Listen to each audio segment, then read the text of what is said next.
इस वक्त की बड़ी खबर पिलानी से है। पिलानी थाना क्षेत्र के लीखवा ग्राम पंचायत की ढानी एहसास में आज एक महिला की मौत के बाद अंतिम संस्कार को लेकर दो पक्ष आमने सामने हो गए। मामले की तूल पकड़ने पर पुलिस को हस्तक्षेप करना पड़ा। बाद में पुलिस की मौजूदगी में जनप्रतिनिधियों ने समझाइश कर किसी तरह मृतका की अंत्येष्टि के लिए दोनों पक्षों को राजी किया। प्राप्त जानकारी के अनुसार ढाणी एहसास के रमेश कुमार धारीवाल की पत्नी रवीना बीते कुछ माह से अस्वस्थ चल रही थी। शुक्रवार शाम को बीमारी के चलते उनका निधन हो गया। गांव में घर के नज़दीक ही परिवार के 4 भाइयों के हिस्से की पुश्तैनी खेत है, जिसके एक हिस्से का कुछ वर्ष पूर्व सत्यवान मकड़ानिया को बेचान कर दिया गया। बेचे गए इस खेत के ही छोटे हिस्से पर धारीवाल परिवार के मृतकों के अंतिम संस्कार होते आए हैं। हालांकि अब जिसे ये खेत बेचा गया है उसने भी यहाँ अपना घर बना लिया है, परिवार सहित यहाँ रहता है। शुक्रवार शाम रवीना की मौत के बाद आज सुबह जब परिवार के लोग अंत्येष्टि क्रिया के लिए जगह साफ करने गए तो सत्यवान मकड़ानिया ने आपत्ति जताते हुए उन्हें रोक दिया। विवाद बढ़ने पर मृतका रवीना के पति रमेश कुमार जाट ने पुलिस को इतला दी। सूचना पर मौके पर पहुंचे सीआई नारायण सिंह ने दोनों पक्षों की बात सुनी और समझाइश का प्रयास भी किया, लेकिन दोनों ही पक्ष अपने अपनी बात पर अड़े रहे। इस बीच लीखवा सरपंच सूबेदार बचन सिंह, पूर्व सरपंच साधु राम भी ढाणी एहसास पहुंचे। बाद में सरपंच सूबेदार बचन सिंह के समझाने पर इस बात पर सहमति बनी कि खेत के वर्तमान मालिकाना हक वाले परिवार द्वारा उक्त जगह पर 10x10 जगह अंतिम संस्कार के लिए मृतका के परिवार को दी जाएगी। इस पर वे 4 दीवारी या चबूतरा बना लेंगे। समझौते के बाद काफ़ी देर से तनावपूर्ण माहौल कुछ शांत हो पाया। विवाद के चलते मृतका का अंतिम संस्कार भी 5 घंटे विलम्ब हो पाया। इतनी देर तक शव घर पर ही रहा। परिवार के लोग खेत के मालिक के साथ वाद विवाद में उलझे रहे। मैटर सर ये था कि भाई की छोटे भाई की बहू गुजर गई, उसको दाग नहीं देने दे रहे थे, देने नहीं दे रहे थे। उसके बाद में प्रशासन को बुलाना पड़ा। हमारी ज़मीन है, हमारा कब्जा है, हमारी ईंट पड़ी हुई है, हमारा सिस्टम है, और फिर भी धक्काशाही हो रही है।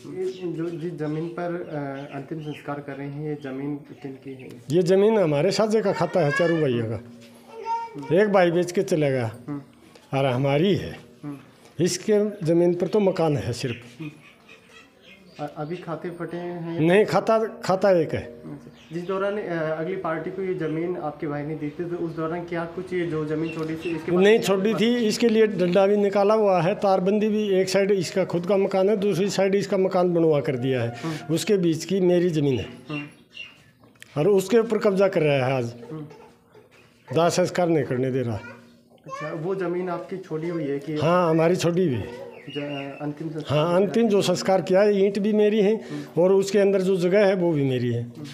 अच्छा, पहले भी यहाँ अंतिम संस्कार हुआ है क्या? हाँ, पहले पिताजी का हुआ है, उसके बाद में भाई का हुआ है, उसके बाद में माताजी का हुआ है। ज़मीन बेचने के बाद में माताजी का संस्कार हुआ है। अच्छा, क्या नाम है जो विवाद जो खड़े कर रहे हैं उनका और कहाँ के हैं? सत्यवान, हरियाणा से आकर बस रहा है। हरियाणा से बसा हुआ है। और ये मकड़ाना। अब जो ग्रामवासी जो आए, मौजूद लोगों के बीच में पुलिस प्रशासन भी है, क्या कुछ सहमति बनी है? सहमति अभी एक पर दाग के देने के लिए सहमति बनी है। 10 फुट के लिए उसके लिए राजी हुआ है। उसके बाद में हमारा खाता अलग कराएंगे या खाता किस तरह से बांटेंगे वो आगे का काम है। ऐसे इन 4 भाइयों ज़मीन एक थी, कागज सब के शामिल हैं। एक भाई जले सिंह ने किसी अपने रिश्तेदार को ज़मीन बेची, अपने हिस्से की ज़मीन।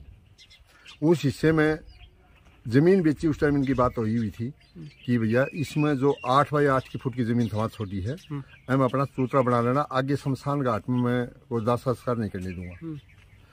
तो उसके बाद अचानक की मौत हो गई। मौत होने के बाद वहाँ से दाह संस्कार ने मना कर दिया, बोले तुम चूतरा निकाल सकते हो यहाँ, लेकिन मैं दाह संस्कार नहीं करने दूंगा। उन्होंने क्या है, सरपंच को बताने से पहले प्रशासन को बुला दिया। सरपंच को बताया नहीं और प्रशासन आगे उसके बाद सरपंच को बताया इन्होंने। आने वाले तो प्रशासन आने बाद दोनों ही टीमें बराबर की, दोनों पक्ष था, वो माने नहीं। न तो जमीन खरीदने वाला मान के उसने पैसे दिए और न ही ये माने कि नहीं हम यहाँ जलाएंगे।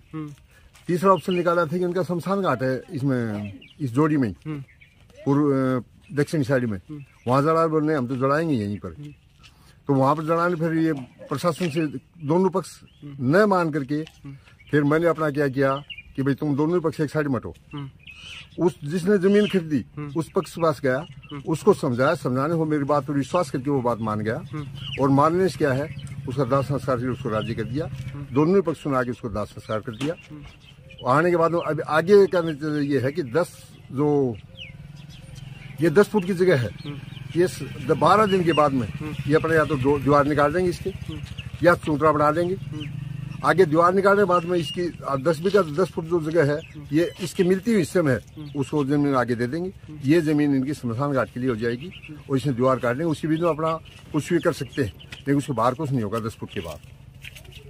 उसे राजी करके मैं दाह संस्कार करवा दिया, और अब ये 10-12 दिन के बाद में इसका निर्णय हो जाएगा कि इसकी अपनी दीवार निकाल देंगे, और जमीन बांटना से अपनी जमीन बांट लेंगे, वो बात नहीं है। लेकिन उसने रोड के सारे जमीन ली है, रोड के सारे के पैसे दिए उसने, तो वो जमीन अपनी रोड के साथ रखेगा। लेकिन इनकी 8 फुट जगह जो है वो शमशान घाट की, वो इनकी छोड़ देगा, और उसके बदले इनकी जमीन आगे दे देंगे उसको, वो हो जाएगा।